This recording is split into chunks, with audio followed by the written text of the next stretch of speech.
ذہن میں تو نہیں آیا، میرے سامنے آیا.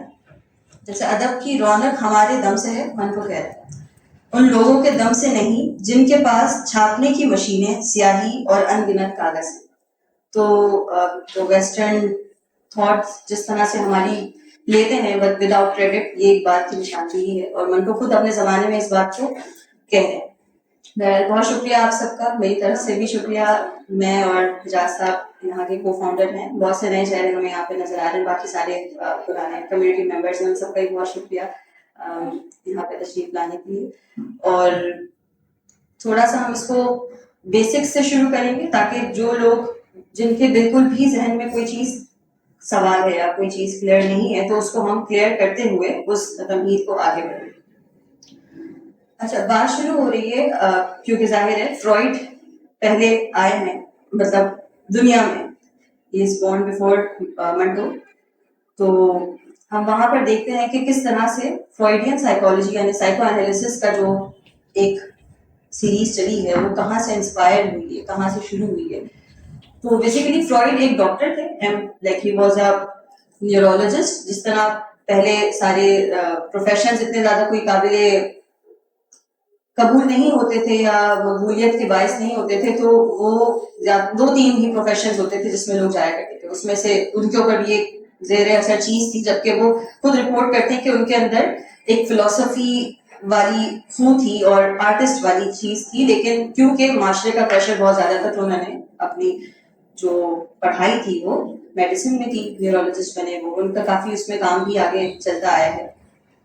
اور پھر ان کی اپنی ذات کی جو شخصیات یا اپنے جو پرسنل ایکسپیرینسز رہے ہیں گھر میں، یا ان کی جو برتھ آرڈر رہا یا جو بھی ان کے پیرنٹس کے ساتھ ان کے ریلیشن شپ تھے، انہوں نے اس کو بہت زیادہ سمجھ لیں کہ تنقیدی نگاہ سے بھی دیکھا ہے، بہت تفصیلی نگاہ سے بھی دیکھا ہے.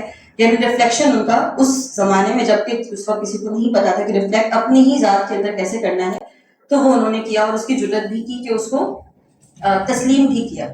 اور اسی کے زیر اثر جو سائیکو انالیسس کی تھیوری انہوں نے شروع کی تھی، جس کے پیچھے he was not the first one جنہوں نے یہ چیز کی تھی. اس سے پہلے ہمارے پاس 2-3 اور نام نظر آتے ہیں، جس میں جوزف برر کا جو نام ہے وہ بہت مقبول ہے، جو کہ ایک پیشنٹ کا علاج کر رہے تھے جن کا نام اینا ہو، بہت مشہور کیس اسٹڈی ہے، وہ اس پہ کام کر رہے تھے. اور انہوں نے ہسٹیریا کا علاج جو آج کل کے زمانے میں کنورژن ڈس آرڈر کے نام سے سمجھا جاتا ہے، اس کا علاج وہ کر رہے تھے.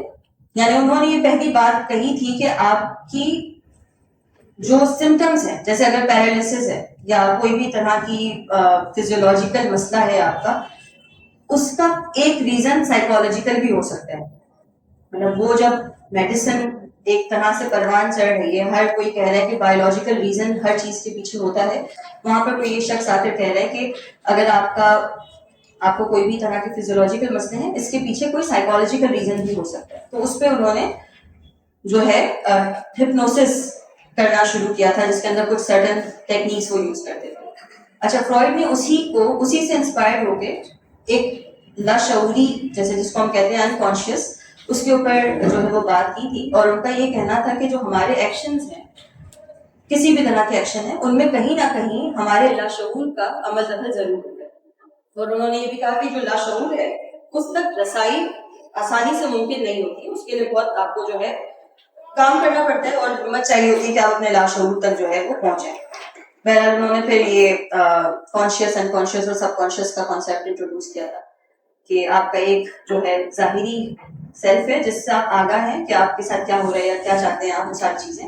پھر ایک سب کانشیس ہے جو آپ کے تحت الشعور، مطلب وہ اگر آپ چاہیں، جیسے آپ کسی سے ملے تھے کسی بھی وقت میں اور کچھ ٹائم گزر جاتا ہے، آپ کے ذہن میں نہیں ہے کہ آپ پتہ نہیں اس سے ملے یا نہیں ملے، کسی اور موقع پر آپ اس سے ملتے ہیں تو آپ کے فوراً ذہن میں وہ بات آ جاتی کہ آپ ریکال کر لیتے ہیں، کیونکہ وہ اتنا سرفیس پر بھی نہیں ہے اور نہ ہی وہ بہت تحت میں ہے کہ وہ آپ اس کو ریکال نہیں کر پا رہے ہیں.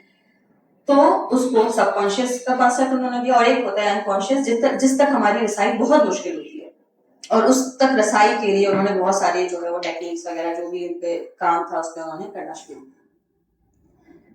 جو چیز ہمیں وہاں پر نظر آتی ہے، کیونکہ ابھی ریسنٹلی ہم نے مرزا غالب اور اس پہ سائیکالوجیکل انالائسس کیا تھا، تو ہم یہی ریسرچ کر رہے تھے میں اور حجاز صاحب، کہ شاعروں نے یا مختلف ادیبوں نے ٹریڈیشنل دور میں ایسی کون سی چیز چھوڑی ہے, کیونکہ فرائڈ جو بات کہہ رہے ہیں شعور کی لا شعور کی, وہ غالب بھی کہہ رہے تھے بہت پہلے, اور اس سے پہلے جو پلیٹو یا جو بھی ہمارے فلاسفرز ہیں وہ ساری یہ باتیں کرتے آ رہے تھے.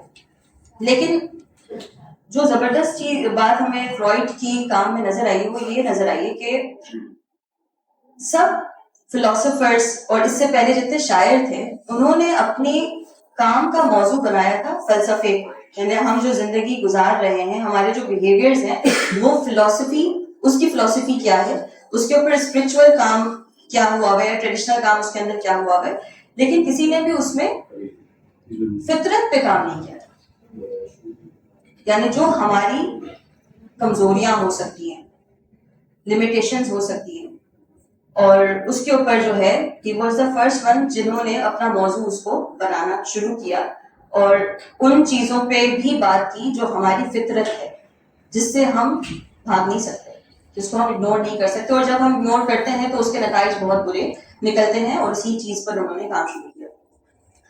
اور پھر ان کا جو ایک کانسیپٹ آتا ہے اٹ ایگو سپر ایگو کا, جو بہت مشہور ہے, جس کے اندر وہ یہ سمجھتے ہیں کہ ہماری جو پرسنالٹی ہے وہ ان 3 چیزوں کا مجموعہ ہے, اور ایسا نہیں ہے کہ ہم کسی ایک وقت میں ایک کو ٹریگر کرتے ہیں اور دوسرے کو ہم چھوڑ دیتے ہیں, وہ تینوں چیزیں ساتھ چل رہی ہوتی ہیں.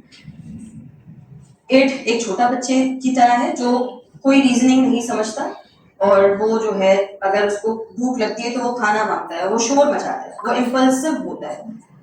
جو سپر ایگو ہوتا ہے وہ مورل پولیس ہوتی ہے, وہ آپ کو روکتی ہے کہ تم یہ نہیں کر سکتے, تم یہ کرنا غلط ہے. اور جو ایگو ہوتا ہے وہ ان دونوں کو بیلنس کر رہا ہوتا ہے. تو جس بھی وقت ہم کسی ایک سرکمسٹانسز میں ہوتے ہیں تو یہ تینوں چیزیں ساتھ کام کر رہی ہوتی ہیں اس کے بقول, فرائڈ کے بقول.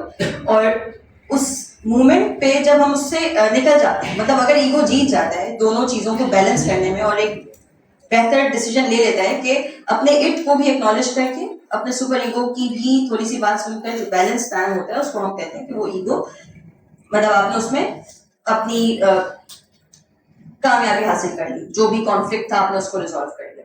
پھر فرائڈ کے کام میں ڈیفینس میکینزمس ایک بہت مشہور چیز ہے جو آج تک سائیکو تھراپی میں ہم لوگ یوز کر رہے ہوتے ہیں, ماڈرنسٹک اس میں بھی, جو آپ کے روزمرہ کے کاموں میں یا اعمال میں جو ہے نظر آ رہا ہوتا ہے کہ ہم کس طرح سے اپنی چیزوں کو چھپانا چاہ رہے ہوتے ہیں, ڈینائل میں رہتے ہیں, کس طرح سے ہم اپنی بات کسی اور پر پروجیکٹ کر رہے ہوتے ہیں, کس طرح سے ہم کسی سے نفرت کرتے ہیں تو اس سے محبت کا اظہار کر دیتے ہیں, کبھی کسی سے محبت کرتے ہیں تو اس سے نفرت کا اظہار کر دیتے ہیں.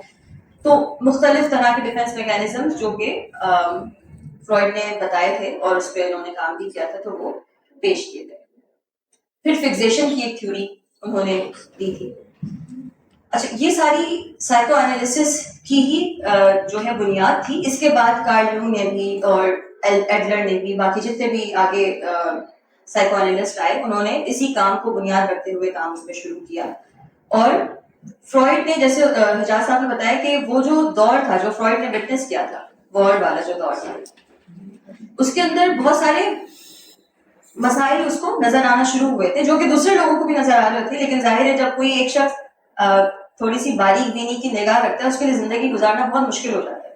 جیسے اگر ہم چلتے ہوئے ایک چھوٹی سی چڑیا کو اگر باہر ہے اور وہ کوئی ایک ایکشن کر رہی ہے, اگر ہم اسے دیکھتے ہوئے گزر جاتے ہیں تو یہ ہمارے لیے بہت مشکل نہیں ہے. لیکن جو شخص اس کو بہت تفصیلی نگاہ سے دیکھنا چاہتا ہے اور اس کے پیچھے کی کیا ہسٹری ہے, کیا مسئلہ ہے, اس کے اوپر کام کرنا چاہ رہے, تو آپ سوچیں کہ وہ لینس اس کا کتنا مشکل ہوگا. ویسے ہی زندگی اتنی مشکل ہوتی ہے, اور پھر وہ اس لینس کے ساتھ زندگی کو دیکھ رہا ہے تو اس کے لیے وہ زندگی اور مشکل ہو جاتی ہے. اسی طرح سے جب وہ ورلڈ وار والے جو حالات چل رہے تھے اس میں اس نے بہت ساری چیزیں دیکھی. اور جو سب سے بڑی چیز اس میں, بہت ساری مختلف اس کے اندر ریسرچز ہیں, جب آپ لوگ سیگمنڈ فرائڈ کو جب پڑھیں گے آپ خود سے تو اس پہ اور اچھے سے آپ انکشاف کر سکتے ہیں. لیکن جو چیز نظر آتی ہے وہ یہ نظر آتی ہے کہ اس نے خواتین کے مسئلوں پہ بات کی. خواتین کے یہ مسئلے کہ جب فوجی جو ہیں جا رہے ہیں جنگ پر, تو ظاہر ہے وہاں پر لوگ مر رہے ہیں. اب الٹیمیٹلی جو خواتین ہیں وہ گھر پہ ہیں, جو کہ اصل میں جو اس کا سائیکالوجیکل یا ایموشنل امپیکٹ آ رہا ہے وہ وٹنس کر رہی ہے.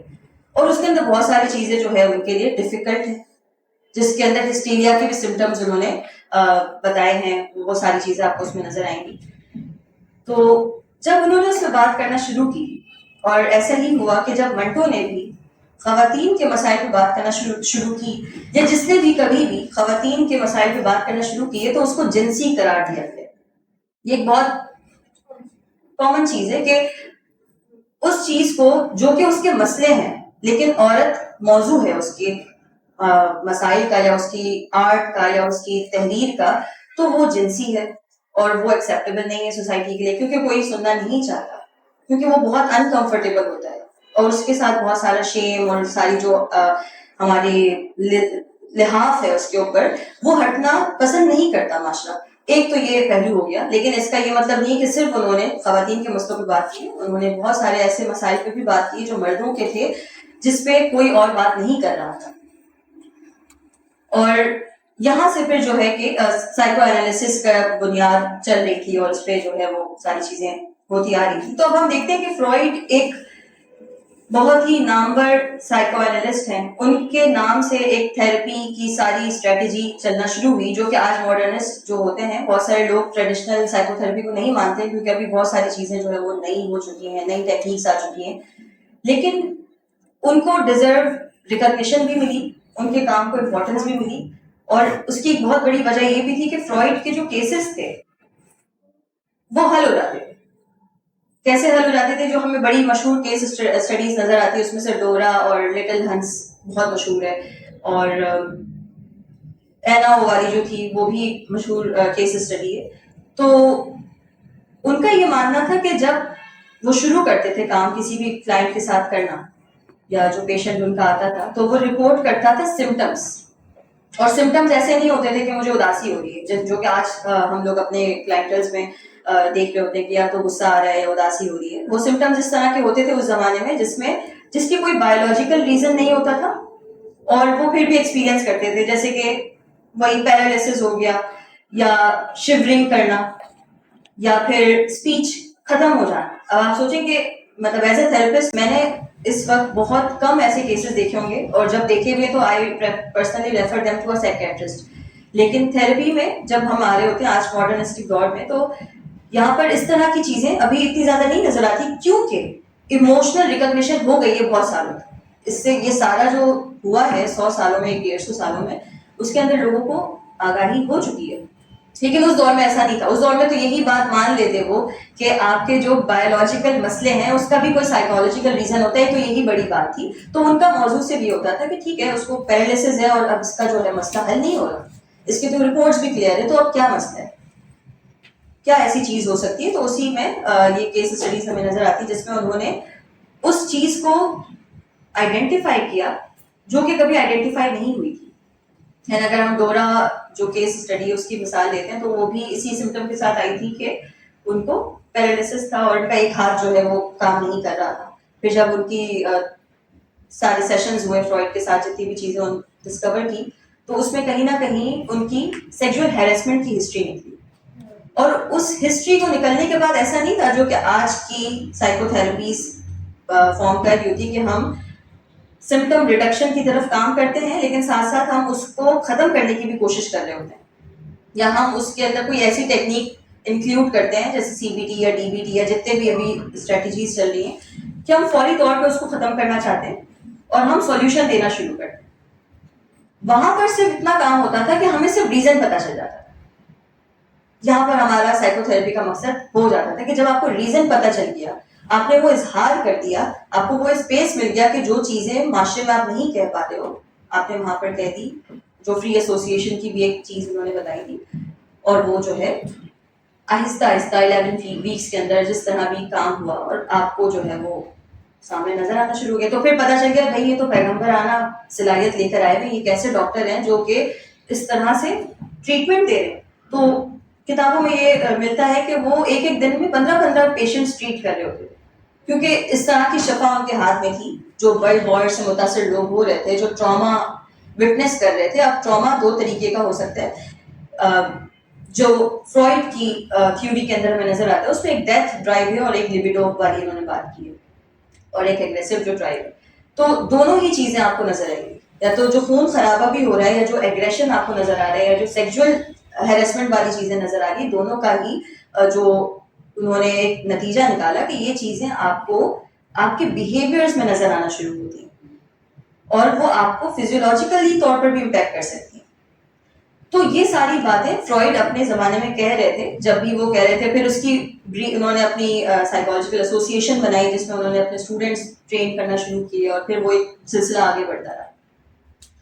تو تصور یہ کیا جاتا ہے کہ جو منٹو ہیں وہ شاید فرائڈ سے انسپائرڈ ہیں, لیکن ابھی راز صاحب نے آپ سے وہ ایک جو بہت ہی بڑا گلچ ہے وہ کلیئر کیا کہ اس دور میں جب منٹو خود ساتھ ساتھ ہے, ایسا ہو نہیں سکتا کہ وہ چیز جو انہوں نے کہی اور ہندوستان میں وہ آ بھی گئی اور اس کو انہوں نے پڑھنا بھی شروع کر دیا اور اس پہ وہ انسپائر بھی ہو گئے.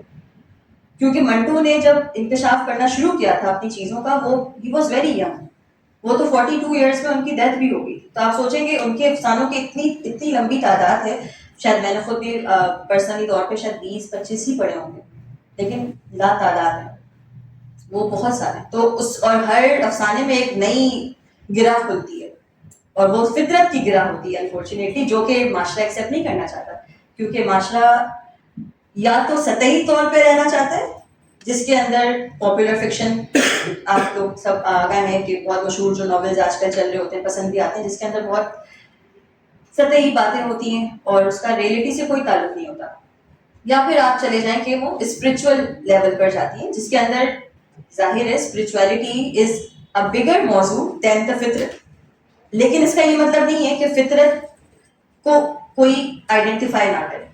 اس کی مثال میں اس طرح دے سکتی ہوں, یہاں پہ ایک میسلو کا بھی مجھے کام بڑا پسند آتا ہے, جس کے اندر اگر آپ کی ایک فطرت ہے یعنی آپ کی نفسیاتی ایک نیڈ ہے اور اس کو فار ایگزامپل سیکس اگر ہم کہتے ہیں وہ آپ کی ایک نیڈ ہے, آپ اس کو سبلیمیٹ کر کے, سبلیمیشن بھی ایک سمجھتے ہیں ایک ڈیفینس میکینزم جو فرائڈ نے اس کا نام دیا ہے, لیکن وہ ایگزسٹ پہلے بھی کرتا تھا کہ آپ اس کو کسی اور طریقے سے چینل کرنا شروع کرتے ہو تو وہ آپ کو لے جاتا ہے, ٹرانزینٹ آپ ہوتے ہیں, ٹرانزیشن ہوتی ہے آپ کی وجود کی, آپ اس چیز کو چھوڑ کے کسی اور طرف جا رہے ہیں اور وہ اسپرچل وے میں لے کر جا رہے ہیں اسے, جس پہ سارے فلاسفرز نے شاعروں نے بات کی اور بہت ساری اس کے اوپر جو ہے وہ چیزیں ہوتی آئی ہیں. اور میسلو کا بھی یہی کام تھا جس پہ انہوں نے جو ہیرارکی آف نیڈس بتائی ہے, تو سیلف ایکچولائزیشن سے اوپر جو ٹرانزیشن والی جو فیز ہے اس کے اندر وہاں تک پہنچنے تک آپ کو پہلے اپنی فطری چیزوں کو بھی ایڈریس کرنا ہے. تو ایسا نہیں ہے کہ کوئی بھی اگر صوفی ہے تو وہ صوفی بالکل ہی نکل گیا ہے اپنی فطرت سے, وہ صوفی اس کو ایڈریس کر رہا ہے, وہ صوفی ان ساری چیزوں کو بھی سمجھ رہا ہے اور پھر وہ ایک مقام تک پہنچ رہا ہے جہاں تک پہنچنا بہت مشکل ہوتا ہے ہم عام لوگوں کے لیے, لیکن وہ مسئلہ تو ہے, وہ اسی سوسائٹی کا مسئلہ ہے. وہ کوئی ایسا نہیں ہے کہ کیونکہ ہمیں نظر آ رہا ہوتا ہے کہ منٹو کے افسانوں میں زیادہ تر طوائفوں کا یا ان لوگوں کا ذکر ہے جو کہ ہمیں لگتا ہے کہ ہماری سوسائٹی کا تو حصہ نہیں ہے. کیسے نہیں, وہ ہمارے ساتھ ہی رہتے, وہ ہمارے ہی اطراف میں رہتے, اور پھر ایسا بھی نہیں ہے کہ ان کے کردار صرف انہی پر مشتمل تھے. ان کے کرداروں میں آپ کو بہت بہت بیسک رشتے, ماں بیٹی, بھائی بہن, میاں بیوی جیسے رشتے آپ کو نظر آ رہے ہوتے ہیں. تو حیرت اس بات پہ ہوتی ہے کہ جو انکشافات فرائڈ نے کیے تھے اپنی اسٹڈیز کے اندر, ان کو بہت لیجٹ سمجھا گیا, اور بہت اچھی بات ہے کیونکہ ابھی تو ان کو ماڈرن دور میں بھی بہت ساری کرٹیکل اس میں جو ہے وہ چیزیں ہیں, کیونکہ اسپیشلی فیمنسٹک جو تھیوریز ہیں وہ سپورٹ نہیں کرتی ہیں بہت سارے موضوع جو فرائڈ نے کہے ہیں, لیکن یہ ذاتی پسند ناپسند ہو سکتی ہے. اور اس کے اندر منٹو نے بھی وہی چیزیں حیرت انگیز طور پر اپنے ہر افسانے میں ایڈریس کی. تو حیرت اس بات کی ہوتی ہے کہ ان کے پاس جو چشمہ تھا یا جو لینس تھا وہ بہت باریک تھا, اور کس طریقے سے انہوں نے اپنے افسانوں کو, ایک تو ان کی جو رائٹنگ اسکلز ہیں جس میں وہ انگیج رکھتے ہیں, آپ بور نہیں ہوتے, آپ پڑھتے جاتے ہیں تو آپ کو بہت بیسک سی چیزیں ہوتی ہیں, روزمرہ کی چیزیں ہوتی ہیں, اور یہ بھی ایک ٹیلنٹ ہوتا ہے کہ آپ نے 2-3 پیجز کے اندر کلائمیکس بھی دے دیا, ایڈریس بھی کر دیا وہ ریزن, اور اتنا بڑا مسئلہ آپ نے اس میں چھپا دیا جس میں آپ تلاش کر سکتے ہیں تو آپ تلاش کریں.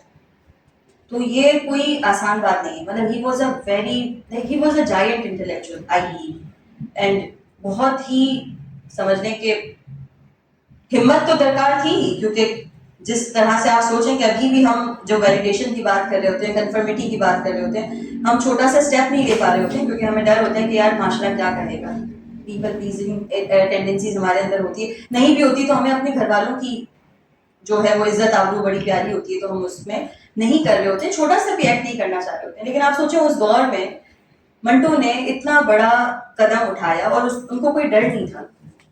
اور جس میں ایک بہت بڑا ان کا کوٹیشن ہے جو بہت مشہور ہے, وہ میں پڑھنا چاہوں گی, جس میں وہ کہہ رہے ہیں کہ میری تحریر میں کوئی نقص نہیں جس نقص کو میرے نام سے منسوخ کیا جائے. دراصل موجودہ نظام کا نقص ہے. میں ہنگامہ پسند نہیں, میں لوگوں کے خیالات اور جذبات میں ہیجان پیدا نہیں کرتا. میں تہذیب و تمدن اور سوسائٹی کی چولی کیا اتاروں گا جو ہے ہی ننگی. میں اسے کپڑے پہنانے کی کوشش بھی نہیں کرتا. تو یہ بہت جگہوں پر آپ کو یہ بہت فیمس کوٹیشن ہے منٹو کی, جس سے ہمیں نظر آ رہا ہوتا ہے کہ وہ ایک میڈیم تھے, وہ یہ ساری چیزیں آبزرو کر رہے تھے. He was a thinker, he was an observer, he was an intellectual, and he was an artist.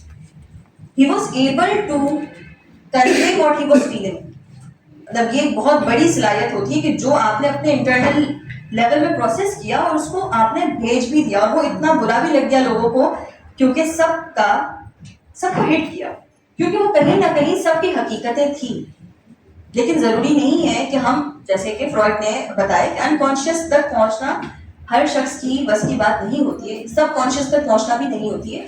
لیکن جب آپ چیلنج کرتے ہو, جب آپ اس پہ کام کرنا شروع کرتے ہو, تو آپ کو وہ نظر آنا شروع ہوتا ہے. اچھا, اس میں میں ہمارے پروفیسر ڈاکٹر فرحان کامرانی کو ضرور مینشن کرنا چاہوں گی, کیونکہ میں نے پہلا کام منٹو اور فرائڈ کی جو ریزیمبلنس کا دیکھا تھا, کمپیریٹیو انالائسس جو انہوں نے کیا تھا, انہوں نے ایک افسانے پہ کیا تھا. تو بہت ہی خوبصورت انہوں نے ایک ایسپیکٹ اٹھایا ہے منٹو کے ایک افسانے کا, اور ایک ایسپیکٹ فرائڈ کی تھیوری کا اٹھایا, اور بہت اچھا انہوں نے آرٹیکل لکھا ہے. ضرور اگر ٹائم ہو آپ لوگوں کے پاس تو وہ پڑھیے گا. تو میری بھی یہاں پہ جو نشست ہے وہ وہاں سے انسپائرڈ ہے. اس سے پہلے بھی جب میں پڑھتی تھی منٹو کے افسانے جب پڑھے تھے تو نظر آ رہی ہوتی تھی بہت سی چیزیں, لیکن جب آپ کو پتا ہے کہ جب آپ اس نظر سے دیکھنا شروع کرتے ہیں تو پھر آپ کو نئے پہلو نظر آنا شروع ہو جاتے ہیں. اچھا, اس کے علاوہ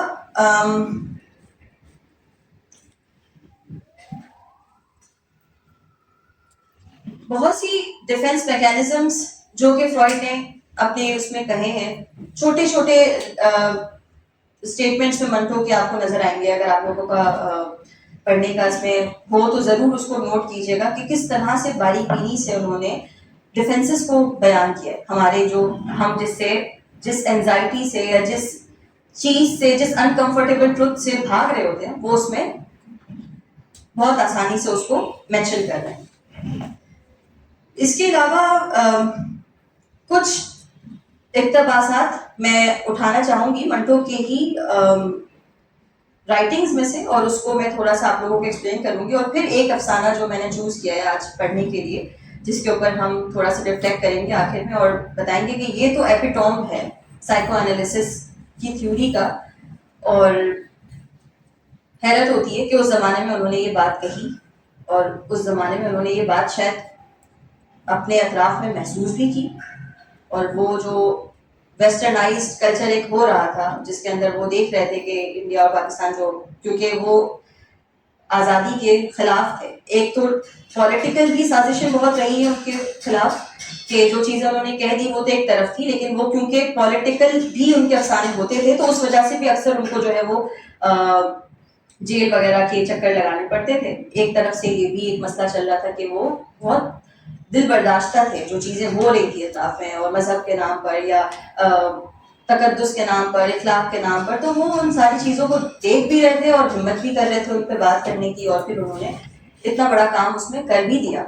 اسی وجہ سے ابھی اس پہ کام ہونا شروع ہو رہا ہے. مطلب منٹو پہلے بھی ایگزسٹ کر رہے تھے, لیکن اب آپ دیکھیں کہ پوری ایک ٹرینڈ ہے جو ان پہ کام کر رہے ہیں, فلاسفرس کا, سائیکالوجسٹ کا, لٹریچر والوں کا بھی, اور بہت سارے سبجیکٹس میں وہ ایک میٹر ہیں.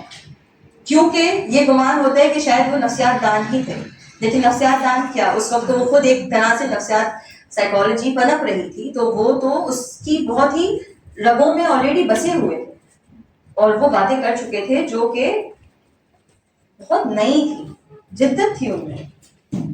اور وہ ایسا نہیں تھا کہ وہ جدت ہونے کے ساتھ ساتھ کوئی کانسیپٹس بھی نئے تھے, وہ ہمیشہ سے جب سے انسانی زندگی وجود میں آئی ہے وہ تب سے ایگزسٹ کر رہے ہیں، لیکن اس کا ایکسپریشن اور اس کا انداز، وہ ساری چیزیں قابل تعریف ہیں، بہت ہی قابل تعریف ہیں. اور اگر ہم وہی بات ہے کہ اس میں اپنا ذاتی پسند ناپسند نکال کر، کیونکہ اکثر جب ہم تھیوریز بھی پڑھ رہے ہوتے ہیں پرسنالٹی تھیوریز کے اندر، تو پہلے ہمیں یہی کہا جاتا ہے کہ آپ کو اچھا نہیں بھی لگے گا، ہو سکتا ہے ناپسند آئے، لیکن آپ پڑھ لیں. آپ جب پڑھ لیں اس کے بعد آپ اپنی رائے قائم کر سکتے ہیں کہ آپ کی زندگی کس کی طرف فال کر رہی ہے، آپ کا ایکسپیرئنس لائف کا کہاں پہ آپ کو لے کر جا رہے ہیں. کیونکہ ایسا ہو نہیں سکتا کہ فرائڈ کے جو بھی مضامین ہیں یا جو بھی ان کی چیزیں ہیں یا منٹو کی جو چیزیں ہیں وہ ان کے پرسنل لائف اس میں ریفلیکٹ نہیں کر رہی. تو آپ جس بھی فلاسفر کو اٹھائیں گے، آپ جس بھی سائیکالوجسٹ کو اٹھائیں گے، آپ جس بھی ادیب کو اٹھائیں گے، اس میں آپ کی کہیں نہ کہیں اپنے پرسنل جھلک ضرور نظر آئے گی. تو لازمی نہیں ہے کہ جو سوسائٹی کر رہی ہے آپ وہی کریں، لیکن اس چشمے کو ہمیں میرے خیال سے اس پہ فلٹر نہیں لگانا چاہیے، تاکہ وہ را فارم میں پہلے آپ ایبزارب کریں، پروسیس کریں، اتنا جگرا بڑا کریں، اور پھر اس کے اوپر جو ہے آپ اپنی تنقید بھی کر سکتے ہیں، جو چیز ناپسند آئے اس پہ بات کر سکتے ہیں. تو یہ سلسلہ ہے. اچھا، کچھ چیزیں جو میں کہہ رہی تھی، کچھ اقتباسات جو میں بتانا چاہوں گی منٹو کی ہی تحریروں میں جو نظر آئی ہے سائیکو انالیسس کی روشنی میں.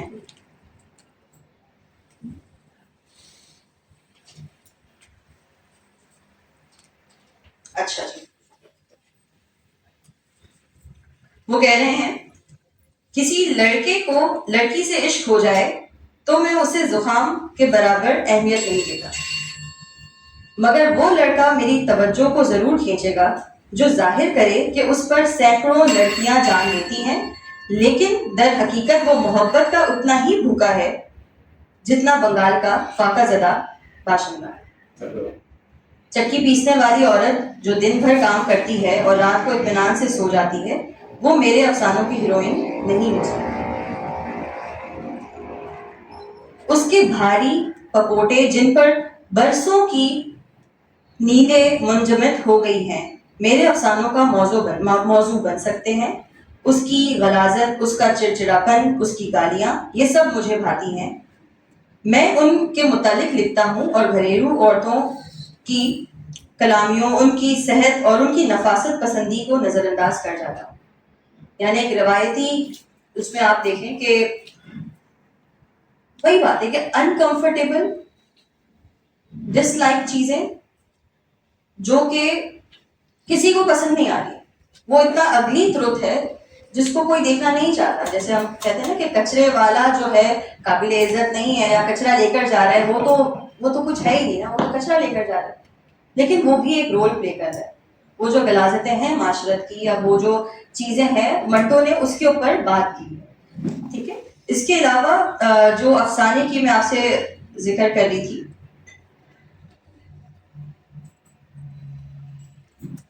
آئی تھنک اگر میں اس میں پڑھنا شروع کروں گی تو تھوڑا سا ٹائم ہمارا زیادہ لگے گا. میں بس ایک سرسری طور پہ آپ کو کانٹیکس بتاتی جاتی ہوں، پھر جو ایک میجر افسانہ ہمارا ایک موضوع ہے اس پہ ہم بات کریں گے. تو کچھ ایسے افسانے ہمیں نظر آتے ہیں جیسے کہ ایک روایتی طریقے سے میاں بیوی کا رشتہ ہے اگر، تو اس میں انہوں نے ایک جھلک دکھائی ہے کہ جو رشتہ بوریت کی طرف جا سکتا ہے تو وہ کردار اس طرح کر رہا ہے کہ وہ اغوا کر کے لے کر جا رہا ہے اپنی بیگم کو. اور پھر اس میں انہوں نے وہ ساری چیزیں دکھائی ہے کہ آپ کس طرح سے اس کو ایڈریس کر رہے ہوتے ہیں. پھر ایک افسانہ ہے جس پہ انہوں نے ری ایکشن فارمیشن جو ڈیفینس میکینزم ہے اس کے اوپر بات کی ہے. میں نام اس کا بھول گئی ہوں. ایک تو دھواں بہت مشہور ہے جس کے اندر انہوں نے پیوبرٹی کو ایڈریس کیا ہے. ایک بالغ بچہ جو بلوغت کی طرف جا رہا ہے اور اس کو گوشت وہ جب ہاتھ لگاتا ہے تو اس کو وہاں سے اس میں دھواں محسوس ہوتا ہے. پھر وہ جو ہے گھر آتا ہے تو اپنی بہن جو اس کی ٹانگ دباتی ہے یا کمر وغیرہ دبا رہی ہوتی ہے، تو وہ جب اس کو دبانے کی کوشش کرتا ہے تو اس کو وہ واپس سے ہنٹ کرتا ہے کہ یہ تو وہی احساس تھا جو مجھے دن میں فیل ہوا تھا. اور یہ اتنی باریک بینی سے وہ افسانہ انہوں نے لکھا ہے، مطلب کمال کا کام کیا ہے انہوں نے. ایک بہت چھوٹی چھوٹی ڈیٹیلنگز ہے اس کے اندر. تو وہ دکھایا پروسیس کہ آپ جو ہے جب بچہ بڑا ہو رہا ہوتا ہے، جو سائیکو سوشل اسٹیجز فرائڈ نے بتائے ہیں، کس طرح سے چینجز آپ کی باڈی میں ہوتی ہیں اور کس طرح سے آپ ایک بچہ کیا محسوس کر رہا ہوتا ہے. اب تو چلیں وہ ٹرینڈ چل چکا ہے کہ ہم سیکشول سمجھتے ہیں، بچوں کو دے رہے ہوتے ہیں تعلیمات اور کوشش کر رہے ہوتے ہیں جتنا کرنا چاہ رہے ہوتے ہیں، لیکن پہلے کے دور میں تو یہ سوچنا بھی ناممکن ہوتا تھا، اس پہ تو کوئی بھی بات نہیں کرتا تھا. تو اس بچے کا جو مسئلہ ایڈریس کیا ہے اس بچے کو جو موضوع بنایا ہے، یہ بھی ایک بہت کمال کی بات ہے. اس کے علاوہ جب ہم ایک بہت مشہور افسانہ جس پہ بہت بہت ان کو پیشیاں ہوئی تھی، بو جس کی ہم بات کرتے ہیں، تو اس کے اندر بھی بہت سارے نفسیاتی پہلو ہمیں نظر آتے ہیں. اس کے اندر ایک تو سب سے بڑا پہلو یہ بھی نظر آتا ہے کہ انہوں نے اپنا کردار ایک کرسچن لڑکی کو بنایا تھا. مطلب جو ایک طرف سے وہ دیکھ رہے ہیں کہ مسلمان کس طرح سے الگ ہو رہے ہیں اور کس طرح سے جو اقلیت میں لوگ ہیں ان کے ساتھ کیا برتاؤ ہوا جا رہا ہے. تو انہوں نے ایک تو اس کو موضوع بنایا. مطلب اگر ہم بو کو دیکھیں تو بو کے اندر صرف ایکسپلسٹ چیزیں نہیں ہیں، اس کے اندر بہت سارے ایلیمنٹس ہیں جس کو دیکھنے کی بھی ضرورت ہے اور اس کو پروسیس کرنے کی بھی ضرورت ہے. تو وہاں پر انہوں نے یہ ایک بہت عجیب سی حقیقت جو کہ لوگوں کو بہت عجیب لگتی ہے یا بہت زیادہ اس کے اندر ٹیبو چھپا ہوا ہے کہ آپ کو کس طرح سے ایک چیز جو ظاہری طور پہ خوبصورت ہے وہ نہیں بھی پسند آ سکتی، اور جو چیز مطلب اگر آپ کی سیکشول انٹرسٹ کسی اور طرف ہے، مطلب ایک عورت ہے جس کا جو صاف ستھری بھی نہیں ہے، جو پسینے میں شرابور ہے، اور وہ جو احساسات انہوں نے وہاں پر بتائے ہیں، تو یہ بہت ہی اپنے انکانشیس والے احساسات ہیں جس تک رسائی انہوں نے اس کیریکٹر کے اندر جا کے کی اور پھر اس کو پریزنٹ کیا بہت خوبصورت طریقے سے. اس کے علاوہ جو اب ہم آخری موضوع جس پہ میں بات کرنا چاہ رہی ہوں وہ ہم اس پہ بات کریں گے. پھر ہو سکتا ہے کہ آپ لوگوں کو تھوڑے سے سوالات اس میں اٹھیں تو ہم اس پہ سوالات لیں گے. تو ابھی میں وہ افسانہ پڑھنا شروع کر رہی ہوں.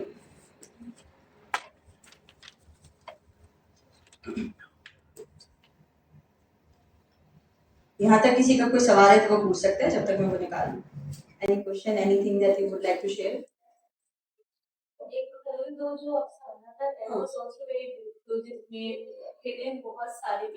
جی جی، کھول دو تو ایک طرح سے بہت ٹراما کو اس نے بہت اچھے سے ایڈریس کیا تھا.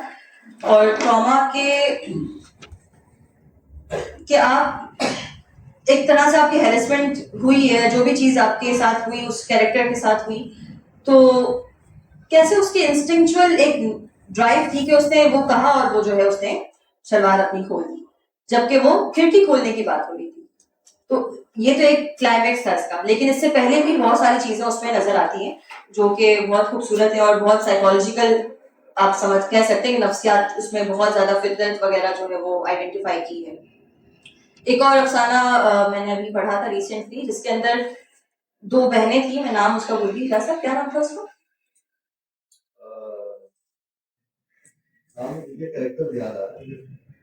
ساجدہ اور ہاں اس طرح کا کچھ نام تھا. کسی کو یاد ہے؟ ساجدہ اور دو بہنوں کی جو کہانی تھی. تو ہاں دو بہنیں صحیح. تو اس میں بھی بہت ہی سارے ڈیفرنسز نظر آتے ہیں کہ دو بہنیں ہیں، اس میں ایک جو ہے وہ بدصورت دکھائی ہے، ایک بہت خوبصورت دکھائی ہے. خوبصورت بہن کا رشتہ آ جاتا ہے، اس کو جو ہے وہ اس کا شوہر جو ہوتا ہے ہونے والا شوہر وہ خط وغیرہ لکھ کر بھیج رہا ہے، اس میں محبت کا اظہار کر رہا ہے. اور وہ جو دوسری بہن ہے وہ بڑی بھی ہے، اس کا کوئی رشتہ بھی نہیں آ رہا، اور وہ اپنی جو فطرت ہے، جو فطرت سے مراد ہے کہ جو اس کی سیکشول انسٹنکٹس ہیں جو کہ بہت بیسک نیڈز ہیں، وہ وہاں پر ایگزسٹ کر رہی ہیں. اب وہ ایگزسٹ کر رہی ہیں اس کے ساتھ وہ جو اس کی بہن سے اس کی لڑائی وغیرہ بھی ہوتی ہے اس بیچ میں. تو بہت ہی باریکی سے اس کو جو ہے انہوں نے ایڈریس کیا ہے. پھر کلائمیکس یہ تھا بہرحال کہ اچھا جب وہ بہن اس سے خط وغیرہ پڑھ رہی ہوتی ہے تو وہ اس کو جج بھی کر رہی ہوتی ہے کہ تم یہ کیا کر رہی ہو، یہ تو کرنے کی چیز نہیں ہے، یہ فضول کام ہے، اور بہت شیم کرتی ہے اس کو جب اس کو خط وغیرہ پڑھاتی ہے، جبکہ internally she was wanting that thing. اور یہ آپ سمجھ لیں ریئیکشن فارمیشن ہم اس میں یہاں پہ اپلائی کر سکتے ہیں کہ اندر سے اس کو وہ چیز چاہیے تھی، وہ اس کی نیڈ تھی، لیکن وہ بظاہر اپنے آپ کو، کیونکہ وہ سپر ایگو اتنا اسٹرانگ ہے اس کا کہ اس نے ایٹ کو بالکل منیمائز کر دیا اور اس کو اس نے بیلنس نہیں کیا. تو جب بیلنس نہیں کیا تو معاشرے میں تکلیفیں شروع ہوتی. تو پھر وہ جب نکلتا ہے تو وہ پھر برے طریقوں سے نکلتا ہے. پھر الٹیمیٹلی یہ ہوتا ہے کہ جب وہ شادی بھی ان کی ہو جاتی ہے اور اس کے بعد جو ہے وہ بہن ایک مرتبہ جب واپس آتی ہے تو ان کے آپس میں جو ان کی جو دوسری بیگم ان کی چھت پہ جاتی ہے، ان کی جو سالی ہوتی ہے وہ ساتھ میں ہوتی ہے اور ان کا آپس میں جو ایک انٹیمیسی ہوتی ہے، اور پھر دوسرے اس میں جو ہے وہ اس کو پتہ چل جاتا ہے ان کی بیگم کو، پھر ان کے آپس میں طلاق ہو جاتی ہے، پھر 3 مہینے بعد اسی سے شادی ہو جاتی ہے دوسری بہن سے، پھر اس کا کوئی دوست اس سے پوچھتا ہے کہ کیا تھا سلسلہ کیا تھا، تو وہاں پر ایک کلائمیکس والا اس کا جملہ تھا جس کے اندر پورا افسانہ سمٹ کر آ جاتا ہے، اور وہ میں اگر کہوں گی تو شاید اتنا اس کے ساتھ انصاف نہ کر پاؤں کیونکہ وہ ایگزیکٹ لائنز ہی اس کی آپ کو یاد ہے اجاز؟ لیکن وہ بہت اس میں بہت کمال کر مطلب پورا افسانہ نچوڑ کے اس میں بیان کر دیا گیا، تو وہ ضرور آپ پڑھیے گا. جی جی جی وفا نہیں استعمال کے لیے خوبصورت بات. خوبصورتی اور بدصورتی کو کمپیریٹیولی کہا ہے، اور اس میں بدصورتی سے مراد انہوں نے یہ بتائی ہے کہ جو چیز وہاں پہ ایگزسٹ نہیں کر رہی تھی ان کو جو سمجھ لیں کہ اراؤزل کی بات کر سکتے ہیں، جو پلیجر کی بات کر سکتے ہیں، وہ ان کو وہاں پر محسوس ہوا تھا، اس کا نچوڑ یہ تھا، تو وہ اپنے دوست سے پھر یہ بات کہتے ہیں. اچھا جی، اب جو میں اب جس بات میں افسانہ پڑھوں گی وہ تو شاید میرے خیال سے بہت ہی بڑا ٹیبو سمجھا جائے گا اور بہت برا بھی لگ سکتا ہے کچھ لوگوں کو، لیکن میں کروں گی، وہ میں پڑھوں گی اور آپ لوگوں کی پھر جو رائے ہے وہ آپ لوگ دے سکتے ہیں. اور پھر میں یہ بھی بتاؤں گی کہ ایز اے تھراپسٹ یہ کتنا کلوز ہے.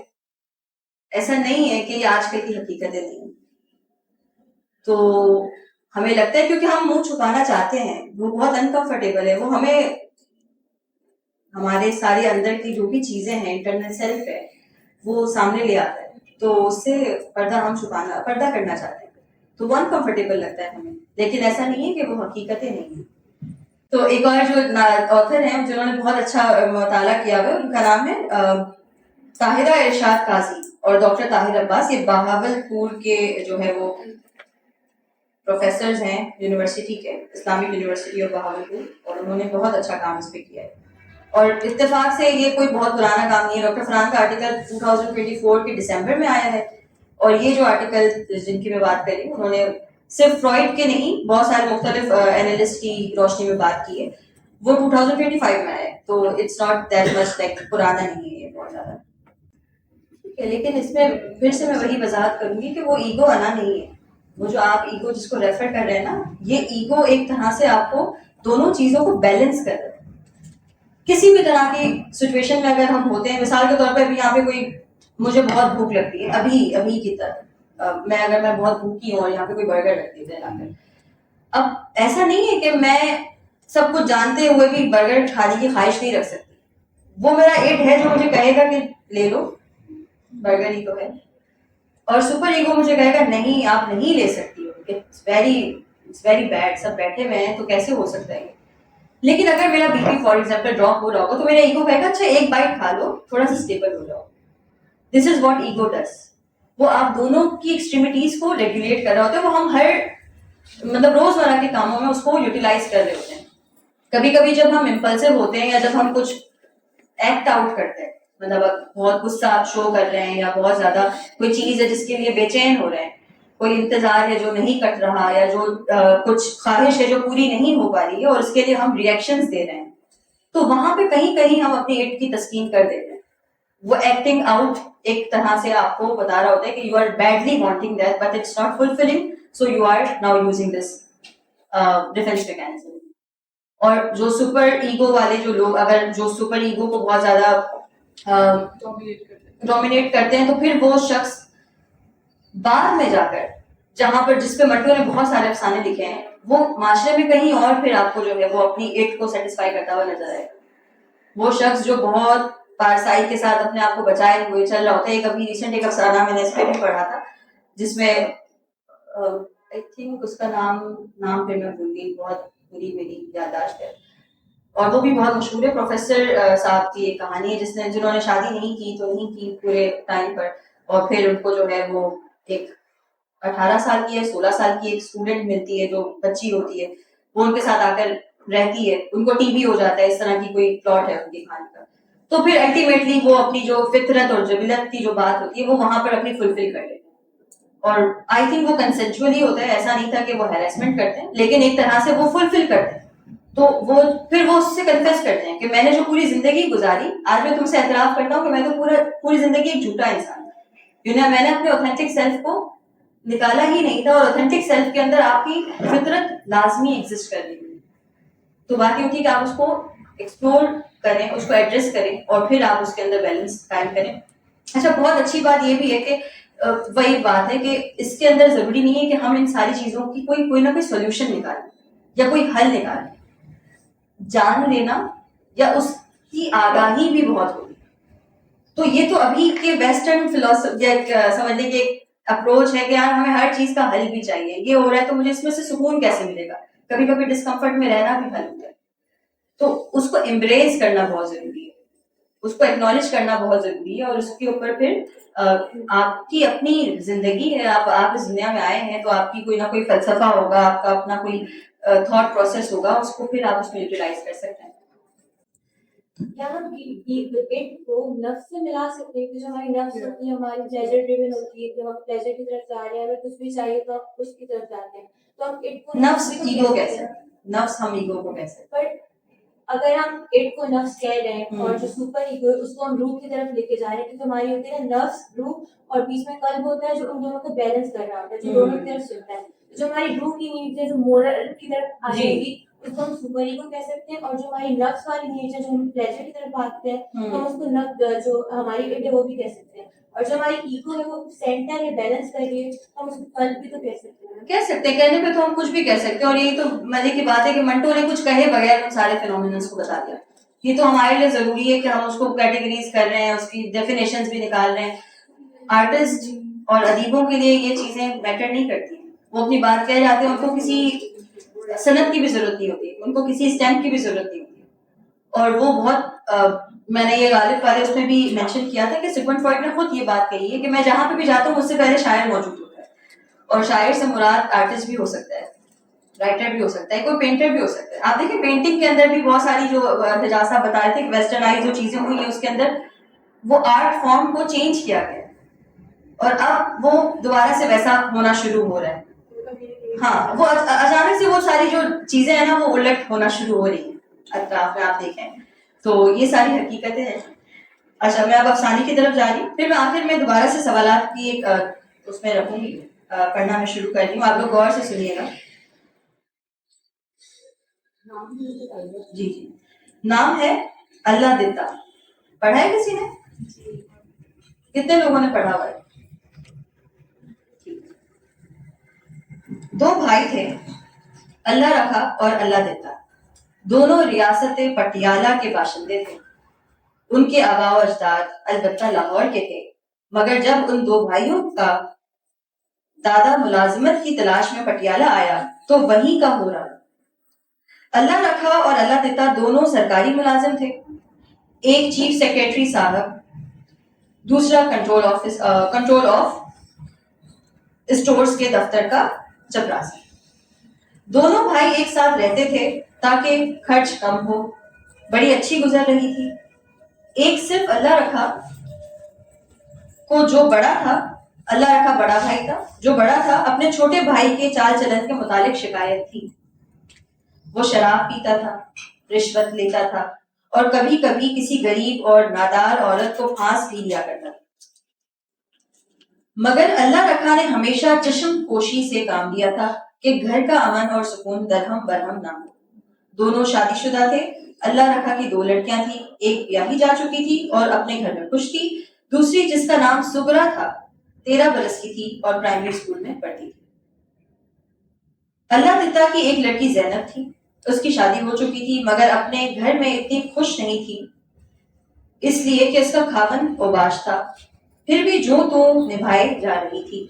زینب اپنے بھائی طفیل سے 3 سال بڑی تھی. اس حساب سے طفیل کی عمر 18-19 برس کی قریب ہوگی. وہ لوہے کے ایک چھوٹے سے کارخانے میں کام سیکھ رہا تھا. لڑکا ذہین تھا, چنانچہ کام سیکھنے کے دوران میں بھی 15 روپے ماہوار اسے مل جایا کرتے.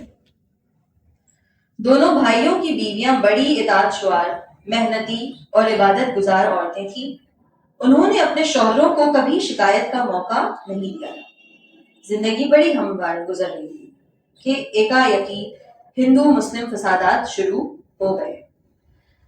دونوں بھائیوں کے وہم و گمان میں بھی نہیں تھا کہ ان کے مال و جان اور عزت و آبرو پر حملہ ہوگا اور انہیں افراتفری کے عالم میں ریاست پٹیالہ چھوڑنا پڑے گا، مگر ایسا ہوا. دونوں بھائیوں کو قطعاً معلوم نہیں کہ اس خونی طوفان میں کون سا درخت گرا، کون سا درخت سے کون سی ٹہنی ٹوٹی. جب ہوش و حواس کسی قدر درست ہوئے تو چند حقیقتیں سامنے آئیں اور وہ لرز گئے. اللہ رکھا کی لڑکی کا شوہر شہید کر دیا گیا تھا اور اس کی بیوی کو بلوائن نے بڑی بے دردی سے ہلاک کر دیا. اللہ دتا کی بیوی کو بھی سکھوں نے کرپانوں سے کاٹ ڈالا تھا. اس کی لڑکی زینب کا بدچلن شوہر بھی موت کے گھاٹ اتار دیا گیا تھا. اب بہت سارے کیریکٹرز انہوں نے بتایا کہ ٹراما ایک طرح سے آدھی آئی ہے، وہ جو پارٹیشن والا ٹائم ہے، اور اس کے اندر بہت سارے کیریکٹرز تباہ ہو گئے. اس کے اندر اس سے پہلے کی سٹوری بھی بتائی، کیا کیا چیزیں تھی، بیک گراؤنڈ بتایا ہے. رونا دھونا بیکار تھا، صبر شکر کر کے بیٹھے رہے. پہلے تو کیمپوں میں گلتے سڑتے رہے، پھر گلی کوچوں میں بھیک مانگا کیے. آخر خدا نے سنی. اللہ دتا کو گجرانوالا میں ایک چھوٹا سا شکستہ مکان سر چھپانے کو مل گیا. تو فیل نے دوڑ دھوپ کی تو اسے کام مل گیا. اللہ رکھا لاہور ہی میں دیر تک در بدر پھرتا رہا. جوان لڑکی ساتھ تھی، گویا ایک پہاڑ کا پہاڑ اس کے سر پر تھا. یہ اللہ ہی جانتا ہے کہ اس غریب نے کس طرح 1.5 برس گزارا. بیوی اور بڑی لڑکی کا غم وہ بالکل بھول چکا تھا.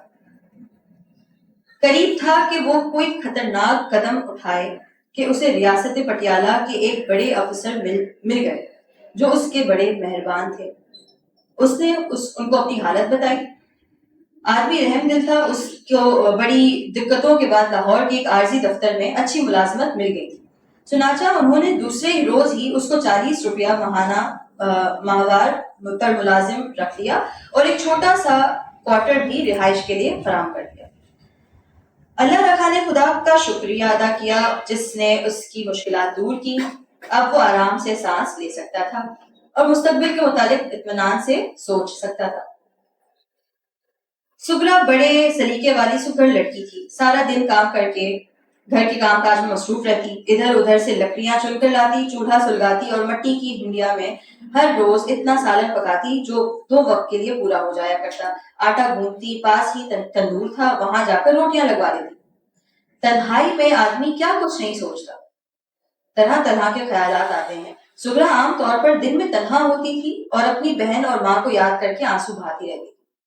پر جب باپ آتا تو وہ اپنی آنکھوں میں سارے آنسو خشک کر لیتی تھی تاکہ اس کے زخم ہرے نہ ہو. لیکن وہ اتنا جانتی تھی کہ اس کا باپ اندر ہی اندر گلا جا رہا ہے. اس کا دل ہر وقت روتا رہتا ہے مگر وہ کسی سے کہتا نہیں. سگرا سے بھی اس نے کبھی اس کی ماں اور بہن کا ذکر نہیں کیا. زندگی گزر رہی تھی. ادھر گجرانوالا میں اللہ دتا اپنے بھائی کے مقابلے میں کسی قدر خوشحال تھا. اچھا، یہ اللہ رکھا کی پوری سٹوری تھی جس کے اندر ان کی جو ایک بیٹی سگرا ہے وہ اس کی ساری کہانی بتائی اور کس طرح سے ان کی ڈیفیکلٹیز، فائنینشیل ڈیفیکلٹیز انہوں نے مینشن کی. اب اللہ دتا کی طرف آ رہے. سو اپنے بھائی کے مقابلے میں کسی قدر خوشحال تھا کیونکہ اسے بھی ملازمت مل گئی تھی اور زینب بھی تھوڑا بہت سلائی کا کام کر لی تھی. مل ملا کے کوئی 100 روپے ماہوار ہو جاتے تھے جو تینوں کے لیے بہت کافی تھے. اچھا، ان کی فیملی میں ایک بھائی ہے ان کا، ایک بہن ہے زینب اور ایک یہ خود ہے اللہ. مکان چھوٹا تھا مگر ٹھیک تھا. اوپر کی منزل میں توفیل رہتا تھا، نچلی منزل میں زینب اور اس کا باپ. دونوں ایک دوسرے کا بہت خیال رکھتے تھے. اللہ دتا اسے زیادہ کام نہیں کرنے دیتا. چنانچہ منہ اندھیرے اٹھ کر وہ صحن میں جھاڑو دے کر چولہا سلگا دیتا تھا کہ زینب کچھ کام ہلکا ہو جائے. وقت ملتا تو 2-3 گھڑے بھر کر گھرونچی پر رکھ دیتا تھا. زینب نے اپنے شہید خاوند کو کبھی یاد نہیں کیا تھا. ایسا معلوم ہوتا تھا جیسے وہ اس کی زندگی میں کبھی تھا ہی نہیں. وہ خوش تھی، اپنے باپ کے ساتھ بہت خوش تھی. بعض اوقات وہ اس سے لپٹ جاتی تھی طفیل کے سامنے بھی اور اس کو خوب چومتی تھی۔ سغرا اپنے باپ سے ایسے چہل نہیں کرتی تھی، اگر ممکن ہوتا تو وہ اس سے پردہ کرتی، اس لیے نہیں کہ وہ کوئی نامحرم تھا، نہیں، صرف احترام کے لیے۔ اس کے دل میں کئی دفعہ یہ دعا اٹھتی تھی، یا پروردگار میرا باپ میرا جنازہ اٹھائے۔ بعض اوقات نئی دعائیں الٹی ثابت ہوتی ہیں، جو خدا کو منظور تھا وہی ہونا۔ غریب سغرا کے سر پر غم کا ایک اور پہاڑ ٹوٹا۔ جون کے مہینے دوپہر کو دفتر کے کسی کام پر جاتے ہوئے تپتی ہوئی سڑک پر اللہ رکھا کو ایسی لو لگی کہ بے ہوش ہو گئے۔ لوگوں نے اٹھایا، ہاسپٹل پہنچایا، مگر کوئی کام نہیں آیا۔ سغرا باپ کے موت کے صدمے سے نیم پاگل ہو گئی۔ اس نے قریب آدھے بال نوچ ڈالے۔ ہمسایوں نے بہت دم دلاسا دیا، مگر یہ کار کر کیسے ہوگا؟ وہ تو ایسی کشتی کی مانند تھی جس کا بادبان نہ ہو، کوئی پتوار اور بیچ منجل ہار کے آن پھنسی ہو۔ پٹیالہ کے وہ افسر جنہوں نے مرحوم اللہ رکھا کو ملازمت دلوائی تھی، فرشتہ رحمت ثابت ہوئے۔ ان کو جب اطلاع ملی تو دوڑے آئے۔ سب سے پہلے انہوں نے یہ کام کیا کہ سغرا کو موٹر میں بٹھا کر گھر چھوڑائے اور بیوی سے کہا کہ وہ اس کا خیال رکھے۔ پھر ہاسپٹل میں جا کر انہوں نے اللہ رکھا کے غسل وغیرہ کا وہیں انتظام کیا اور دفتر والوں سے کہا کہ وہ اس کو دفنا آئے۔ اچھا، اب اس میں ایک بڑی انٹرسٹنگ سی بات یہ کہ انہوں نے 3-4 جو دور تھے بہت اسموتھلی بیان کر دیے، مطلب ایسا نہیں کہ کہیں بھی کہانی کا ربط ٹوٹا یا ہمیں بہت کوئی پیجز پلٹنے پڑے یا بڑی کتابیں پڑھنی پڑی۔ بہت آسانی سے ماضی ہی بتا دیا، پہلے کیسا دور تھا، پھر پارٹیشن کے وقت کیا ہوا، پھر باپ بھی مر گیا، وہ آگے کہانی بہت اسموتھلی چل رہی ہے۔ اللہ تعالیٰ کو اپنے بھائی کے انتقال کی خبر تھوڑی دیر سے ملی۔ بہرحال وہ لاہور آیا اور پوچھتا پاچھتا وہاں پہنچ گیا جہاں سغرا تھی۔ اس نے اپنی بھتیجی کو بہت دم دلاسا دیا، بہلایا، سینے کے ساتھ لگایا، پیار کیا، دنیا کی بے ثباتی کا ذکر کیا، بہادر بننے کو کہا، مگر سغرا کے پھٹے ہوئے دل پر ان تمام باتوں کا کیا اثر ہوا؟ غریب خاموش اور اپنے آنسو پٹے میں خشک کرتی رہی۔ اللہ تعالیٰ نے افسر صاحب سے آخر میں کہا، میں آپ کا بہت شکر گزار ہوں، میری گردن آپ کے احسانوں تلے ہمیشہ دبی رہے گی۔ مرحوم کی تدفین آپ نے تدفین کا بندوبست کیا، پھر یہ بچی جو بالکل بے آسرا تھی اس کو آپ نے اپنے گھر میں جگہ دی، خدا آپ کو اس کا اجر دے۔ اب میں اسے اپنے ساتھ لیے جاتا ہوں، میرے بھائی کی بڑی قیمتی نشانی ہے۔ افسر صاحب نے کہا، ٹھیک ہے، لیکن تم ابھی اسے کچھ دیر اور یہاں رہنے دو، طبیعت سنبھل جائے تو پھر لے جانا۔ اللہ تعالیٰ نے کہا، حضور میں نے ارادہ کیا ہے کہ اس کی شادی اپنے لڑکے سے کروں گا اور بہت جلد۔ افسر صاحب بہت خوش ہوئے، بڑا نیک ارادہ ہے، لیکن اس صورت میں جب کہ تم اس کی شادی اپنے لڑکے سے کرنے والے ہو، اس کا اس گھر میں رہنا مناسب نہیں۔ تم شادی کا بندوبست کرو، مجھے تاریخ سے مطلع کر دینا، خدا کی فضل و کرم سے سب ٹھیک ہو جائے گا۔ بات درست کی۔ اللہ تعالیٰ واپس گجرانوالا چلا گیا۔ زینب اس کی غیر موجودگی میں بڑی اداس ہو گئی تھی۔ جب وہ گھر میں داخل ہوا تو وہ اس سے لپٹ کر رونے لگی اور کہنے لگی، اتنی دیر کیوں لگے؟ اللہ تعالیٰ نے پیار سے ایک طرف اسے ہٹایا، ارے بابا آنا جانا کیا ہے، قبر پر فاتحہ پڑھنی تھی، سغرا سے ملنا تھا، اسے یہاں لانا تھا۔ زینب نامعلوم کیا سوچنے لگی، سغرا کو یہاں لانا تھا؟ ایک دم چونک کر، ہاں سغرا کو یہاں لانا تھا، پر وہ کہاں ہے؟ وہی ہے، ایک بڑے نیک دل افسر نے انہوں نے کہا جب تم اس کی شادی کا بندوبست کر لو گے تو لے جانا۔ یہ کہتے ہوئے اس نے بیڑی سلگائی۔ زینب نے بڑی دلچسپی لیتے ہوئے کہا، اس کی شادی کا بندوبست کر رہے ہو؟ کوئی لڑکا ہے تمہاری نظر میں؟ اللہ تعالیٰ نے زور کا کش لگایا، ارے بھائی اپنا طفیل، میرے بڑے بھائی کی صرف ایک ہی تو نشانی ہے، میں اسے کیا غیروں کے حوالے کر دوں گا؟ زینب نے ٹھنڈی سانس بھری، تو سغرا کی شادی تم طفیل سے کرو گے؟ اللہ تعالیٰ نے جواب دیا، ہاں، تمہیں کوئی اعتراض ہے؟ زینب نے بڑے مضبوط لہجے میں کہا، ہاں، اور تم جانتے ہو کیوں، یہ شادی ہرگز نہیں ہوگی۔ اللہ تعالیٰ مسکرایا، زینب کو تھوڑی پکڑ کے اس نے اس کا منہ چوما، پگلی ہر بات پر شک کرتی ہو اور باتوں کو چھوڑو، آخر میں تمہارا باپ ہوں۔ زینب نے بڑے زور سے کہا باپ، اور اندر کمرے میں جا کر رونے لگی۔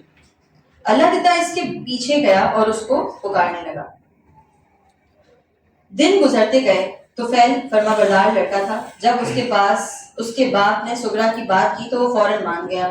آخر 3-4 مہینے کے بعد تاریخ مقرر ہو گئی. افسر صاحب نے فوراً سغرا کے لیے ایک بہت اچھا سا سوٹ سلوایا شادی کے دن پہننا تھا. ایک انگوٹھی بھی دی. پھر اس نے محلے والوں سے اپیل کی کہ وہ ایک یتیم لڑکی کی شادی کے لیے جو بالکل بے سہارا ہے حسب توفیق کچھ دیں. سغرا کو قریب سبھی جانتے تھے اور اس کے حالات سے واقف تھے. چنانچہ انہوں نے ملا کر اس کے لیے بڑا اچھا جہیز تیار کیا. سغرا دلہن بنی تو ایسا محسوس ہوا کہ تمام دکھ جمع ہو گئے اور اس کو پیس رہے ہیں. بہرحال وہ اپنے سسرال پہنچی جہاں اس کا استقبال زینب نے کیا. کچھ اس طرح کہ سغرا کو اسی وقت معلوم ہو گیا وہ اس کے ساتھ بہنوں کا سا سلوک نہیں کرے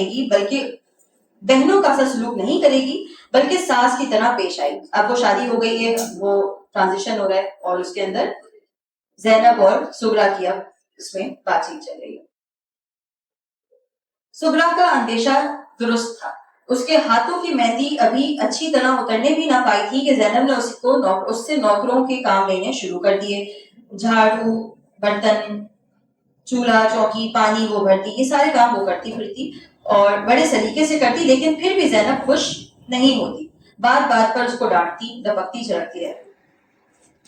سغرا نے دل میں طے کر لیا تھا یہ سب وہ برداشت کرے گی اور کبھی حرف شکایت زبان پر نہیں لائے گی, کیونکہ اگر اسے یہاں سے بھی نکال دیا گیا تو اس کا کوئی ٹھکانہ نہیں ہے. اللہ تعالیٰ کا سلوک البتہ اچھا اس کے اندر بھی بہت سارے ایسے پہلو ہیں جیسے آپ دیکھیں ہیلپ لیسنس جو اس کی دکھائی ہے کہ بہت سے کام ہم زندگی میں اس لیے کر رہے ہوتے ہیں کیونکہ وہ آپ کو کوئی آپشن نہیں نظر آتا ہوتا. تو ایسا نہیں ہے کہ آپ اس کو ٹالریٹ کر رہے ہوتے ہو, لیکن آپ اس میں اپنے ساتھ اپنی ایگو اور سپر ایگو کے ساتھ اس کی جنگ لڑ چکے ہوتے ہو کہ ٹھیک ہے میں یہ فیصلہ کر چکا ہوں.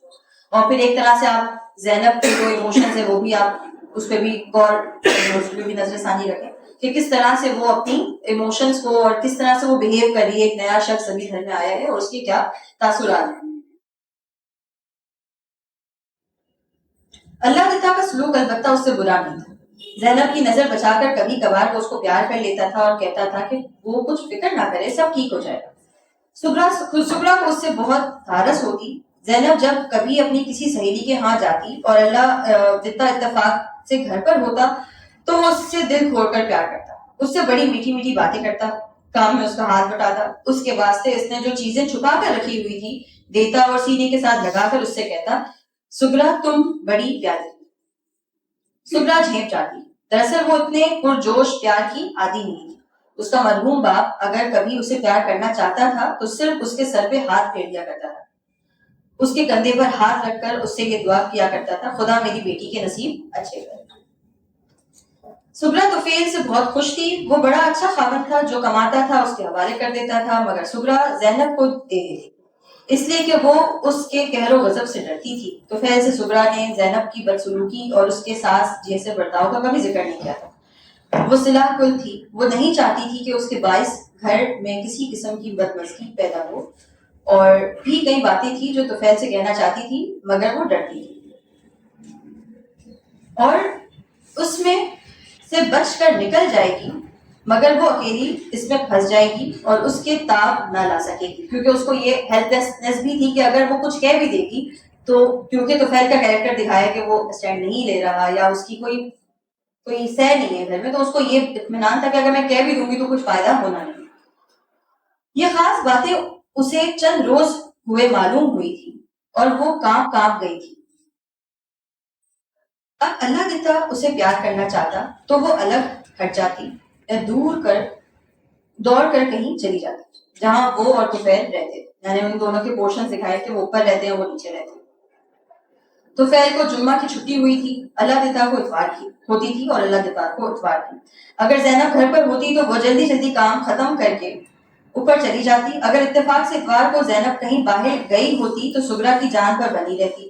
ڈر کے مارے اس سے کام نہ ہوتا, لیکن زینب کا خیال آتا تو اسے مجبوراً کانپتے ہاتھوں سے دھڑکتے دل سے سب کچھ کرنا پڑتا. اگر وہ کھانا وقت پر نہ پکائے تو اس کا خاوند بھوکا رہے کیونکہ وہ ٹھیک 12 بجے اپنا شاگرد رونی کے لیے بھیج دیتا تھا، روٹی کے لیے بھیج دیتا تھا۔ ایک دن اتوار کو جب کہ زینب گھر پر نہیں تھی اور وہ آٹا گوندھ رہی تھی، اللہ دیتا پیچھے سے دبے پاؤں آیا اور کھلندرے انداز میں اس کی آنکھوں پر ہاتھ رکھ دیے۔ وہ تڑپ کر اٹھی مگر اللہ دیتا نے اسے اپنی مضبوط گرفت میں لے لیا۔ سغرا نے چیخنا شروع کر دیا مگر وہاں کوئی سننے والا نہیں تھا۔ اللہ دیتا نے کہا شور مت بچاؤ، یہ سب بے فائدہ ہے، اندر آؤ۔ وہ چاہتا تھا کہ سغرا کو اٹھا کر اندر لے جائے، کمزور تھی مگر خدا جانے اس میں کہاں سے اتنی طاقت آئی کہ اللہ دیتا کی گرفت سے نکل گئی اور ہانپتی کانپتی اوپر پہنچ گئی۔ کمرے میں داخل ہو کر اس نے اندر سے کنڈی چڑھا دی۔ تھوڑی دیر کے بعد زینب آ گئی۔ اللہ دیتا کی طبیعت خراب ہو گئی تھی۔ اندر کمرے میں لیٹ کر اس نے زینب کو پکارا۔ وہ آئی تو اس نے اس سے کہا ادھر آؤ، میری ٹانگیں دباؤ۔ زینب اچانک اچک کر پلنگ پر بیٹھ گئی اور اپنے باپ کی ٹانگیں دبانے لگی۔ تھوڑی دیر بعد دونوں کی سانسیں تیز تیز چلنے لگی۔ زینب نے اللہ دیتا سے پوچھا کیا بات ہے، آج تم اپنے آپ میں نہیں ہو؟ اللہ دیتا نے سوچا کہ زینب سے چھپانا فضول ہے، چنانچہ اس نے سارا ماجرا بیان کر دیا۔ زینب آگ بگولا ہو گئی۔ کیا ایک کافی نہیں تھی؟ تمہیں تو شرم نہ آئی، پر اب تو آنی چاہیے تھی۔ مجھے معلوم تھا کہ ایسا ہی ہوگا، اسی لیے میں اس شادی کے خلاف تھی۔ اب سن لو کہ سغرا اس گھر میں نہیں رہے گی۔ اللہ دیتا نے بڑے مسکین لہجے میں پوچھا کیوں؟ زینب نے کھلے طور پر کہا میں اس گھر میں اپنی سود دیکھنا نہیں چاہتی۔ اللہ دیتا کا حلق خشک ہو گیا، اس کے منہ سے کوئی بات نہیں نکل سکی۔ زینب باہر نکلی تو اس نے دیکھا کہ سغرا صحن میں جھاڑو دے رہی ہے، چاہتی تھی کہ اس سے کچھ کہے مگر خاموش ہے۔ اس واقعے کو 2 مہینے گزر گئے۔ سغرا نے محسوس کیا کہ طفیل اس سے کھچا کھچا رہتا ہے، ذرا سی بات پر اس کو شک کی نگاہوں سے دیکھتا تھا۔ آخر ایک دن آیا کہ اس نے طلاق نامہ اس کے ہاتھ میں دیا اور گھر سے باہر نکال دیا۔ اب اچھا، یہ ان افسانوں میں سے ہے جس کے اندر بظاہر کوئی انٹیمیٹ سینز نہیں نظر آ رہے بیان کرنے میں۔ مطلب اگر آپ منٹو کے دوسرے افسانے بھی پڑھو گے اس میں بہت انہوں نے تفصیل سے چیزیں بتائی ہیں، اور اس کے اندر بہت گہری یعنی گہرا ماجرا، گہرا نفسیاتی تجزیہ انہوں نے کیا ہے، جو کہ فرائڈ نے اپنے بھی تھیوریز میں بہت مرتبہ بیسک جو فاؤنڈیشن ان کی اس میں بتائی ہے، جس کو ہم کہتے ہیں اوڈیپس اور الیکٹرا کمپلیکس، اور اسی پہ بہت سے اعتراضات ہوئے ہیں۔ فرائڈ کی تھیوری پہ سب سے زیادہ اعتراضات اسی بات پہ ہوتے ہیں کیونکہ آپ نے ایک بہت تقدس رشتے کو پامال کیا ہے، ماں بچے کا رشتہ، باپ بیٹے کا رشتہ، اور منٹو کے اس افسانے کی بھی عکاسی کچھ اسی طرح ہے۔ اور اس کے اندر آپ کو اور بھی ملتے جلتے جذبات نظر آئیں گے کہ وہ جو جیلسی تھی اس بیٹی کی، وہ کتنی کمپلیکیٹڈ تھی، کتنے کمپلیکس ایموشنز تھے اس کے، کہ ایک طرف وہ رو بھی رہی ہے اور ایک طرف وہ جتا بھی رہی ہے کہ وہ اس کے ساتھ شریک نہیں کر سکتی کسی چیز کو۔ اور بہو والا جو ایک کریکٹر تھا، اور اس کی بھی شخصیت پہلے بتائیے کہ وہ کس طرح کی چیزوں میں ملوث ہوتا تھا یا وہ کس طرح کی چیزیں کر رہا ہوتا تھا۔ دونوں بھائیوں میں جو پرسنالٹی ڈفرینسز بتائے ہیں، تو یہی ایک حقیقت ہے جو معاشرے میں جس میں ہم اور آپ رہتے ہیں پائی جاتی ہے، اور یہ ان ساری چیزوں کا سمجھنے کے ایک نتیجہ ہے جب ہم اپنی فطرت کو پہ جبر کرنے کی کوشش کرتے ہیں، جب ہم اس کے اگینسٹ جانے کی کوشش کرتے ہیں، تو وہ دبتی نہیں ہے۔